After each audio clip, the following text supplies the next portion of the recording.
Fala galera, sejam muito bem-vindos a mais um Clube da Bilheteria. Como de costume no domingo eu vou falar a respeito das principais marcas batidas e do top 5 do final de semana, focando no segundo final de semana de Quarteto Fantástico. Então, vamos lá!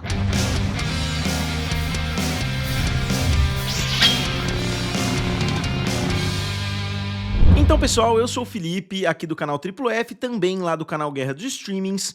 Obviamente, os dois grandes filmes, né, que estão nas salas de cinema são Quarteto Fantástico e o filme do Superman. O filme do Superman gerando muito debate, inclusive nos comentários, muitas pessoas questionando até as minhas opiniões a respeito da performance do filme. E eu vou abordar isso, obviamente, quando eu chegar no filme do Superman. Mas hoje o foco, pelo menos agora no início do vídeo, vai ser o segundo final de semana do Quarteto Fantástico, que não foi um segundo final de semana positivo. O segundo final de semana não chegou a ser um dos piores de todos os tempos, mas foi o suficiente para poder ser classificado ali como um pequeno desastre, né, para a performance a longo prazo do filme, ainda mais considerando que, mais uma vez, o filme está fazendo mais sucesso dentro dos Estados Unidos do que fora. Isso não é um bom sinal, porque isso mostra que a longevidade do filme vai ser bem dependente de quanto dinheiro ele trouxer nos Estados Unidos. A queda foi de 66%, que é uma queda muito acentuada, né? Como eu disse, não é a pior queda, mas é uma das piores do universo Marvel. É uma queda que com certeza ficou acima do que a Disney esperava, né? Eu acho que eles esperavam algo em torno de 55% a 60% e acabou sendo de 66%. Isso já tinha sido, de certa forma, mostrado no final de semana passado, porque o filme já teve uma queda acentuada de sexta para sábado e de sábado para domingo. Então isso mostra que o filme estava sendo muito front-loaded, né, que é um termo que eu utilizo bastante aqui no canal, quando um filme traz grande parte da sua bilheteria já no primeiro final de semana. Isso, de fato, foi comprovado nesse segundo final de semana, com essa queda de 66 milhões. O filme trouxe somente 40 milhões de dólares no seu segundo final de semana, que não é um valor satisfatório, considerando o orçamento de 200 milhões. Era para o filme estar trazendo bem mais dinheiro a essa altura, ainda mais com a abertura, né, de quase 120 milhões que o filme teve. E no resultado total, o filme chega a 368 milhões de dólares, com um orçamento de 200 milhões, com certeza um orçamento alto de marketing também, em torno de 100 milhões de dólares, talvez um pouco menos, possivelmente um pouco mais, né? Então a performance do filme não está sendo muito positiva, não acho que vai ser um filme que vai se pagar demais, né? Pode ser que seja uma performance ok, né, nos bastidores para Disney, porque eles sabem que o segundo filme normalmente faz mais do que o primeiro, né? Eles estão apostando muito no Quarteto Fantástico, assim como eles estão apostando também no futuro dos mutantes dentro desse universo, né? Então, novamente, eu não sei como está sendo a receptividade dentro ali da Marvel, mas em termos de bilheteria, em termos de dólares, a performance não está sendo extremamente positiva. Em 2 finais de semana, ainda não conseguiu dobrar o orçamento, né, de 200 milhões, então eu acho que o filme deveria estar a essa altura com mais de 400 milhões de dólares, que foi mais ou menos o que o filme do Superman fez, só que o filme do Superman teve um orçamento maior, então ele tinha que ter feito um pouco mais ainda do que o filme do Quarteto Fantástico. E a evolução não foi tão positiva assim, né? Se a gente olhar de domingo a domingo, a gente viu uma evolução de 150 milhões de dólares, então foi um salto de 218 milhões para 368 milhões, que novamente para um filme desse porte não foi o melhor resultado, né? Poderia ter sido muito melhor. Como eu disse, eu acho que seria considerado um segundo final de semana muito bom se ele tivesse ultrapassado a marca dos 400 milhões, porque aí era um sinal bem forte que ele tinha potencial para chegar, né, muito mais longe. Agora não, a gente viu que o filme ele teve uma desaceleração realmente muito forte.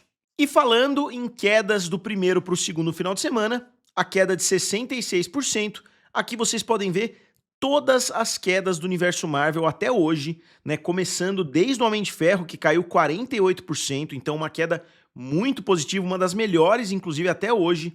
Depois, Thor teve uma queda muito positiva, Doutor Estranho, Pantera Negra. Então a gente vê que os primeiros filmes que trazem novos personagens costumam ter quedas positivas. aqui a gente está vendo, né, a chegada do Quarteto Fantástico com uma queda extremamente acentuada, né, uma queda no mesmo nível, acima, na verdade, de Os Eternos, acima da queda do Shang-Chi, acima da queda do Thor, Amor e Trovão, mais ou menos no mesmo nível, quer dizer, da queda de Thor, Amor e Trovão, que foi considerado um desastre, né, pelo menos depois do primeiro final de semana, porque muitas pessoas foram assistir, né, o quarto filme do Thor, o Thor Ragnarok, foi um grande sucesso, né, então muitas pessoas quiseram assistir o Thor 4 e o filme acabou tendo uma queda muito acentuada. Então isso foi bastante surpreendente, né, porque o filme vem tendo uma aceitação ok, não diria que as pessoas estão chamando do melhor filme da Marvel de todos os tempos, mas o filme teve uma aceitação razoavelmente boa, só que isso não surtiu o efeito esperado. Isso mostra, mais uma vez, que os filmes da Marvel, né, muitos fãs vão assistir no primeiro final de semana, mas logo passam para outra coisa. Se vocês olharem esse quadro, é mais ou menos meio a meio, metade dos filmes tem quedas acima de 60%, metade abaixo de 60% e somente alguns abaixo de 50%. Então, eu diria que o filme ficou com certeza próximo dos piores, né? Se a gente olhar acima de 66, tem o Capitão América, tem o Quantum Mania, tem as Marvels, tem o Thor, Amor e Trovão. O filme do Homem-Aranha não dá nem pra gente considerar, porque teve uma abertura tão grandiosa que a queda foi acentuada, né? E basicamente isso, né? Esses são os filmes que têm resultados nesse nível. Doutor Estranho no Multiverso da Loucura também. Então a gente vê que não é uma companhia muito boa, tirando alguns filmes que tiveram aberturas bem infladas, né? Os outros filmes são bem fraquinhos, são filmes que não são tão bem recomendados ali pelo público. Mais um quadro que mostra que o resultado não está sendo muito bom. A gente vê Quarteto Fantástico no segundo final de semana com 40 milhões, foi o mesmo resultado que Jurassic World, né, o novo filme, o Renascimento, que fez 40 milhões também. O filme tá muito bem nas bilheterias, né? Ele tá muito bem comparado com o Superman e com o Quarteto Fantástico, sendo que era o duelo que muitas pessoas estavam falando, pô, quem que vai ganhar? A Disney, a Warner ou a Universal? A Universal saiu como a grande vencedora com o filme Jurassic World, né? Porque é óbvio que Superman e Quarteto Fantástico não vão mais atingir o filme Jurassic World com a Scarlett Johansson. E a gente vê que o filme do Superman teve um segundo final de semana muito superior, o filme fez 57 milhões de dólares, contra 40 milhões de Quarteto Fantástico. E aqui o resultado final, né, de todos os filmes da Marvel, 368 milhões até o momento. Para Quarteto Fantástico, ele bateu somente 2 filmes do universo Marvel até hoje, que é o filme do Incrível Hulk e o filme As Marvels. Todos os outros filmes fizeram mais dinheiro por enquanto do que Quarteto Fantástico. Eu vou atualizando vocês no passar das semanas para ir mostrando onde esse filme se encaixa dentro desse universo. Aqui são todos os primeiros filmes de uma mini franquia, digamos assim, dentro desse universo Marvel. Então tem o primeiro filme do Homem de Ferro, o primeiro filme do Thor e assim por diante. Nesse quadro, o Quarteto Fantástico tem um destaque um pouco maior, obviamente porque os primeiros filmes sempre têm bilheterias mais fracas do que os outros, pelo menos isso é uma regra quase que unânime dentro do universo Marvel, com exceção de Capitã Marvel e as Marvels, né, que obviamente Capitã Marvel foi lançado em um momento totalmente diferente, né, no auge ali dos filmes de super-herói e no auge também do universo Marvel, mas todos os outros, né, a gente vê que os filmes normalmente crescem, né? Thor 1, Thor 2, Thor 3, Capitão, né, Soldado Invernal e Guerra Civil e assim por diante.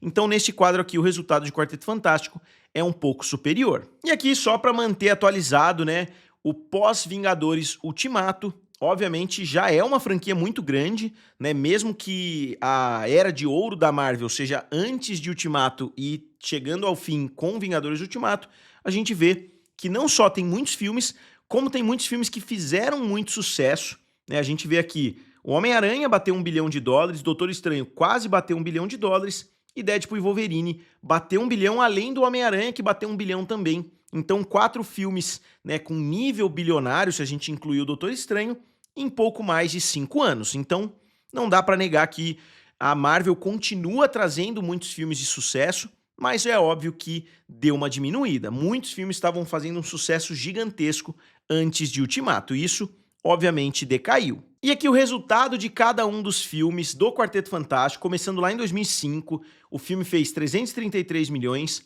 depois o Surfista Prateado fez 301 milhões, depois o Fant Four Stick lá, né, o Quarteto Fantástico com o 4 ali no meio, fez 167 milhões. O filme, com certeza, um dos grandes desastres aí dos últimos anos. E, finalmente, agora, os primeiros passos, 368 milhões. Então, o filme já é o maior filme, né, dentro da franquia. Óbvio, se você ajustar pela inflação, o filme vai ficar para trás. Mas eu acredito que o filme tem potencial para entrar no top 10 de 2025, coisa que nenhum desses outros filmes conseguiu. E agora vamos falar de Bad Guys 2, ou Os Caras Malvados 2, que é um filme da DreamWorks. O primeiro filme não fez um sucesso estrondoso, o que mostra que alguém lá na DreamWorks aposta bastante nessa franquia, né, no potencial desse filme, porque eles fizeram uma sequência de um filme que não foi tão bom em termos de resultado ali financeiro.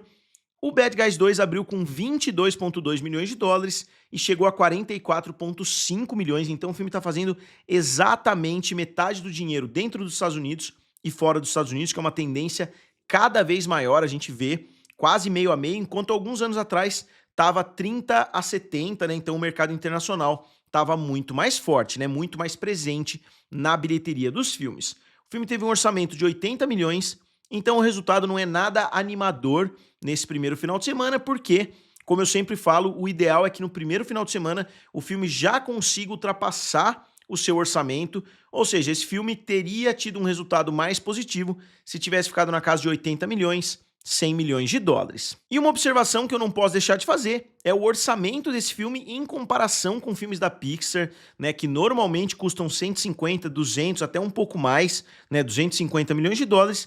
Esse filme custou somente 80. É meio óbvio, às vezes, você assistindo um filme da Pixar, a riqueza de detalhes é maior do que, né, de filmes ali que custam menos, mas é de se estudar, né, ali pela Disney, se não vale a pena produzir filmes utilizando, né, um orçamento um pouco menor. Com certeza, a lucratividade de alguns filmes teria sido muito maior, ou alguns filmes que fracassaram poderiam ter sido lucrativos. Mas vamos avançar aqui para um comparativo entre os dois filmes dos Caras Malvados. O primeiro abriu com 23 milhões, o segundo abriu com 22, então uma abertura bem semelhante. O orçamento também se manteve na casa de 70 a 80 milhões. O grande diferencial pode vir a ser o mercado internacional, né? Então é uma estratégia um pouco diferente do que a gente vê na Disney. A DreamWorks tem muitas franquias também, né? Muitas pessoas criticam a Pixar, mas a DreamWorks também faz muita sequência. A Illumination Entertainment, então, parece que vive à base dos Minions, né? Desde que foi lançada. Então não dá pra gente apontar dedo para uma ou para outra empresa, porque praticamente todas seguem mais ou menos essa fórmula, né? Vai lançando o filme, a hora que você fez um sucesso, você lança uma sequência e continua fazendo dessa forma. A Pixar faz isso faz muito tempo, né? O segundo filme da Pixar é justamente o segundo ou terceiro, né, filme da Pixar é Toy Story 2, então não dá pra gente dizer que o estúdio não fazia sequências. E depois, na terceira posição, um filme que eu tô bem animado pra assistir, Corra que a Polícia Vem Aí, de 2025. Os dois atores, né, o que interpretou o personagem original e o que interpretou o personagem agora, têm nomes bem semelhantes. O primeiro foi o Leslie Nielsen e o segundo é o Liam Neeson. Então, Leslie Nielsen e Liam Neeson interpretaram o mesmo personagem, entre aspas. Eu sei que dentro do filme um é filho do outro, né? E é um personagem que já fazia parte de uma série que teve somente 6 episódios. O nome agora me fugiu, mas Corra que a Polícia Vem Aí veio a ter 3 filmes, então foi uma trilogia. E agora a gente tá vendo aquela sequência barra reboot que a gente tá tão acostumado a ver, que eles chamam de sequência de legado hoje em dia, que é quando você faz basicamente o mesmo título, uma história semelhante, só que você finge que os acontecimentos anteriores de fato aconteceram. Acabou de acontecer isso, por exemplo, com Eu Sei o que Vocês Fizeram no verão passado. O filme abriu com 17 milhões de dólares, que novamente não é um resultado sensacional. O filme chegou a 28 milhões ao redor do mundo todo, com um orçamento de 42 milhões. Então, ficou bem aquém do seu orçamento. É um filme que foi feito pelo Seth MacFarlane, que é o cara que fez Family Guy, The Cleveland Show e assim por diante. É um cara que eu gosto bastante. Ele fez o filme Ted, né, do ursinho lá. Então eu tô bem animado para assistir. Eu gosto do Liam Neeson como um ator dramático e também como um ator de comédia. Ele já teve participações sensacionais lá na série do Ricky Gervais, numa das cenas mais hilárias que tem, porque ele é um cara muito sério, então eu imagino que encaixe bem com a temática do filme. eu gostava, né, de Corra que a Polícia Vem Aí. Eu não me lembro exatamente qual que é o primeiro, qual que é o segundo, qual que é o terceiro, né, porque não é uma franquia que eu revisitei muitas vezes, mas com certeza quando estava passando ali, né, eu assistia. O primeiro filme fez 78 milhões de dólares, só que isso lá em 1988. Os outros filmes têm nomes meio esquisitos, né? Corra que a Polícia Vem Aí, 2,5, depois 3 e 33 e um terço, né? Então eles foram bem criativos ali na nomenclatura. E eu acho que é uma série legal de trazer de volta, porque não precisa ter aquela originalidade toda, basta ser uma boa comédia. E continuando, na quarta posição ficou o filme do Superman. Como eu disse, o filme que gerou muito debate nos comentários e assim por diante. O filme, né, tá tendo uma performance positiva no mercado norte-americano, e isso é inegável. O filme bateu, inclusive, o Homem de Aço no mercado norte-americano, mas no mercado internacional o percentual continua ruim, continua aquele mesmo percentual do final de semana de abertura, né, do filme, trazendo 57% do resultado no mercado norte-americano, sendo que outros filmes mais antigos de super-herói estavam trazendo na faixa de 40%. Então é um diferencial muito grande, principalmente se a gente considerar, se a gente comparar, quer dizer, com o Homem de Aço. A essa altura não parece muito claro que o filme vai bater o Homem de Aço na bilheteria mundial, mesmo que já tenha feito isso nas bilheterias norte-americanas. E as pessoas que estão falando, mas você está considerando só as bilheterias, você não está ajustando pela inflação, senão o Homem de Aço teria feito mais sucesso. Eu concordo, só que o Homem de Aço teve o mesmo orçamento, né? Então, se a gente ajustar o resultado, a gente vai ter que ajustar o orçamento também, e o resultado vai ficar basicamente o mesmo, né? Porque os dois filmes custaram exatamente 225 milhões de dólares. Eu não sei se foi intencional do James Gunn, né, fazer o filme com o mesmo orçamento, mas foi isso que aconteceu. E outra observação que eu fiz no meu vídeo passado é que o Quarteto Fantástico teve um resultado melhor, entre aspas, na abertura, porque no segundo final de semana foi um péssimo segundo final de semana, mas na abertura o Quarteto Fantástico teve uma abertura bem semelhante à de Superman, só que Superman tinha expectativas mais altas, é o começo de um universo, é um personagem muito mais icônico, é um personagem que já teve filmes muito mais bem-sucedidos, então os filmes do Superman já dominaram completamente as bilheterias, o que nunca aconteceu com o Quarteto Fantástico. Então eu só estava dizendo, e eu perguntei para várias pessoas, e praticamente todo mundo concordou comigo, que se você olhar sem analisar muita coisa, tem um filme do Quarteto Fantástico chegando e um filme do Superman, é meio óbvio que o filme do Superman deveria trazer mais dinheiro, né? Por todos esses fatores que eu já citei. É um personagem que só não ganha, né, em termos de relevância, do Batman, do Homem-Aranha e possivelmente mais um ou dois, o Homem de Ferro, provavelmente a essa altura, né, em termos de relevância nas salas de cinema, mas o Superman, né, tá entre os maiores personagens de todos os tempos, então é esperado que ele bata o Quarteto Fantástico. Foi só isso que eu quis dizer. Muitas pessoas reclamando que eu puxei a sardinha para um lado ou para o outro. Eu não estou defendendo nenhum dos dois filmes, eu estou só analisando, né, os números que eles fizeram. E aqui o quadro com todos os filmes do Superman. Eu sei que o filme de 1978 não foi o primeiro Superman, mas não dá para analisar dados muito antigos, né? Então começa com o filme de 1978, fez 300 milhões, 1980, 216, aí o terceiro fez 80 milhões, com certeza um desastre, e o de 1987 fez 30 milhões, foi muito pior, né, do que os três primeiros. Aí veio o Superman Returns, fez 391, o Homem de Aço fez 670, o Batman vs Superman fez 874 e o Superman chega a 551. Então ele precisa trazer mais 120 milhões exatamente para conseguir bater o Homem de Aço. E eu não estou dizendo que o Superman tem que bater o Homem de Aço, eu só disse também no vídeo anterior que seria uma vitória moral nessa rivalidade, né, que surgiu entre os fãs do James Gunn e os fãs do Zack Snyder, né? Eu não disse que é uma obrigação do filme, nada nesse sentido, eu só quis dizer que com certeza seria muito positivo em termos de visibilidade para esse novo universo que ele conseguisse uma abertura superior. Aqui são todos os inícios de franquia, né, desde os X-Men, Homem-Aranha, Batman, até agora o novo filme do Superman. O filme deu uma desacelerada, né? O filme tava indo um pouco melhor. Eu vou mostrar pra vocês aqui os comparativos. Ele ainda tá bem atrás do Batman, do Coringa, do Aquaman, da Liga da Justiça, da Mulher Maravilha.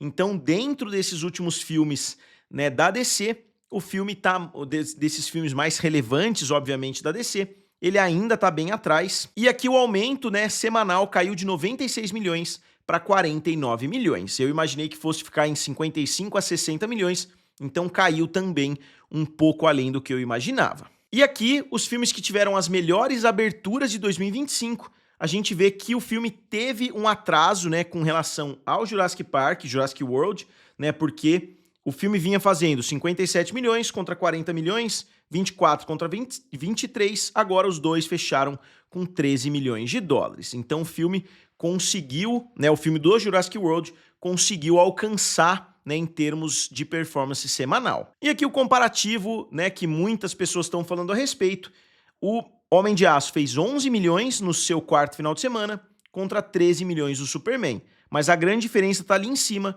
43% nos Estados Unidos contra 57% contra 57% nos Estados Unidos pro filme do Superman. Com certeza esse é o número mais relevante nessa disputa entre os dois. E o filme do Batman continua tendo uma performance bem superior, 20 milhões no quarto final de semana contra 13 milhões do filme do Superman. Então, mais uma vez, o Batman ganhando do Superman. A essa altura, né, o Superman já virou um freguês. E finalizando o top 5 ficou o filme Jurassic World, que chegou a 766 milhões de dólares, continua trazendo uma evolução significativa. Eu acho que o filme não vai chegar aos 900 milhões, provavelmente ele vai ficar na casa de 850 milhões até o final da sua corrida, que é muito menos do que os outros filmes Jurassic World fizeram, né? Era uma trilogia perfeita em termos de filmes batendo a marca de 1 bilhão, assim como, né, os últimos filmes do Star Wars, né, que praticamente todos bateram a marca de 1 bilhão. Agora, esse filme não teve um resultado ruim, longe disso, ele teve um orçamento menor do que o dos anteriores, o que é algo positivo. Então mostra que a Universal previu, né, que eles não iam conseguir atingir o mesmo resultado. Por isso eles deram uma enxugada no orçamento. Que vocês podem ver também os maiores filmes da Scarlett Johansson e o comparativo entre os filmes do Jurassic Park, né? Muitos filmes bilionários, muitos grandes sucessos, por isso eu digo que é uma das maiores franquias de todos os tempos. Aqui o comparativo bem rápido do Eu Sei O Que Vocês Fizeram no Verão Passado, 58 milhões contra 84 milhões do segundo e 125 do primeiro. Aqui o comparativo dos reboots de slashers que a gente viu aí nas últimas 2 décadas, né, digamos assim. O filme do Jason, do Freddy, do Halloween, do Pânico e, finalmente, Eu Sei O Que Vocês Fizeram no Verão Passado. E no top 5 mundial a gente tem Nizza 2, Lilo e Stitch, Minecraft, Jurassic World Renascimento e Como Treinar o Seu Dragão. E agora, dando uma olhada nos estúdios, a gente tem a Warner ainda na primeira posição, mas bem próximo da Disney, então a gente tá vendo os dois quase encostados. A Disney provavelmente no final de semana que vem ultrapasse, né, por causa do resultado de Quarteto Fantástico, apesar, né, do resultado tá bem fraquinho a essa altura, né, fez 40 milhões, então se a queda for semelhante, no final de semana que vem vai fazer 15 milhões, 18 milhões, né, então não sei também qual vai ser o efeito disso nessa disputa. Depois a gente tem Universal, Paramount, Sony Pictures, A24 e Lionsgate. Então, pessoal, é isso que eu queria trazer para vocês hoje. Novamente, né, não deixem de dar uma olhadinha no NordVPN, que é o grande parceiro aqui do canal. E, como sempre, o que vocês acharam do resultado, tanto de Quarteto Fantástico quanto de Superman. Como sempre, digam aqui nos comentários, curtam o vídeo e se inscrevam no canal. Valeu e nos vemos em breve.